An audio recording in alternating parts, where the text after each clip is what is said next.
togira intumbero yacu nyamukuru nuko mo kwiyambura ivyo bigwanisho, kuko si amahoro mutunze mu nzu, n'urupfu gusa mutunze. Wogira ngo utunze grenade ngo uzoyikoreshe ku mwansi wawe, ariko ugasanga ihitanye umwana wawe, nawe bikaguhitana ubuzima bwawe. None umva wubungutse iki? Kubu tugomba kuza turivuganira namwe bene gihugu amasomo yandi, kumbura ari umuntu atarazi senape icarico.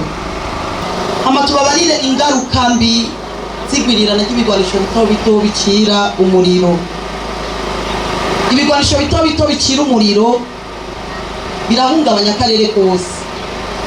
Ingaruka mbi iratuma haba umutekano muke mu bene gihugu, rirahitana ubuzima bw'abene gihugu, bamwe bagapfa abandi bakabibimuga, hama rigasubiza n'iterambere inyuma mu gihugu cyacu.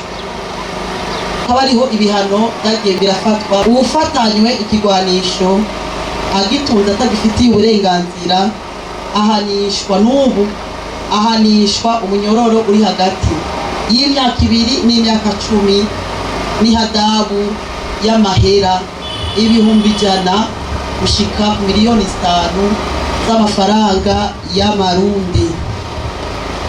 Iyo abantu bagiye hamwe mu ntumbero yo gutembagaza inzego bakoresheje ibigwanisho bicira umuriro, bahanishwa umunyororo wo guherayo.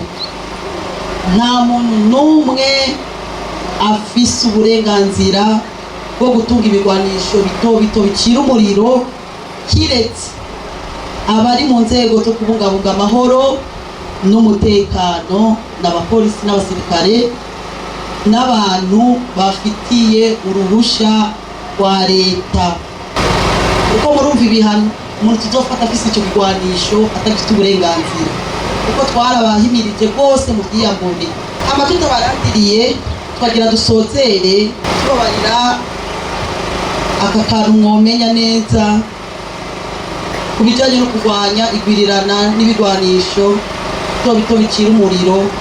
Umwe wese ujya nacyo twoshobora, kuko turi Bujumbura uyagifisa ko ndazi ko mwese muzinanye, ariko umuntu ari gisuma muramumenya, ubutunzi kigwanisho muramuzi muri mwe, ariko twe naho twomenya nuko tuza tukararanga mutashize mwishaka nta kimwe tworonka, kuko mwe murazinanye azi ko tuzi ikigwanisho cyane amenye ubugifisi.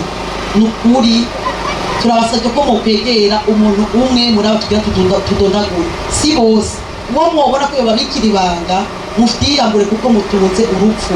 Si kawa muzoshora, sinabana no kumuratunga n'urupfu gusa. Hamba yumenye ko hari ugifise mumakure umwe muri aba ujeje intwaro, hari wa mustanteri eka gushika kuri banyumba kumwakure umwe, atawe yiziga kijewe yofatisha muritura abajeje umutekano. Hari igihe mugira amakingatiyo cafata mukitura userukira umugwi w'igihugu w'amaho aha ari muri komine ya mu ntara ya murashaka kwitura patiri. Hari abakatolika basenga mukagenda mukitura patiri, mukayanza byarabaye barashikanye mu nkoko neza, amagrenade barashiraho. N'ubu ryari vuba byarabaye twabura amatari hajya ari yakirira abashitsi, yasanze amagrenade mu kantu k'akagapo, yaraje abona ntawe umubonye, zari grenade 4 acashiraho ku meza carigira.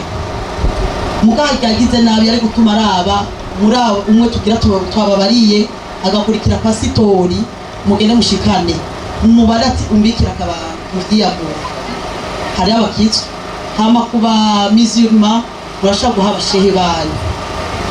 Hama nubwo ivyakozwe ari cyo kwishimira, ibiharuro biva mu itororokanywa ry'amabi aturutse ku bigwanisho bito bito bicira umuriro birerekana ko hakiri hagahaze, kuko murumva ko nta n'ukwezi kurahera, hari muri uku kwezi kw'icumi aho mu Kayanza habaye uburorero butatu, bamwe babishize mu biro kwa buramatari, ibindi tubabisanga hamwe n'umurima w'ibiharage byari mu gasashe ka veru mu bushasha, izindi bazisanga mu murima abana bari bagiye gusenya aho mu Kayanza. Murumva ko hakiri hagahaze, kandi bitwereka ko ibigwanisho bicira umuriro bikiri mu bene gihugu. ego byabonetse mu Kayanza ntonga nitoshe tuvuga ngo harera de mudufasha bene igihugu muri ngaha numushire ku mutima kugufa nabonye ko ariko arabifata ariko mubikurikize uwaje ngaha nutaje ngaha mu mutubaririre nukuri muyambure ivyo bigwanisho bicira umuriro nkaba ngarukiye ngaha murakoze ku ntega abiri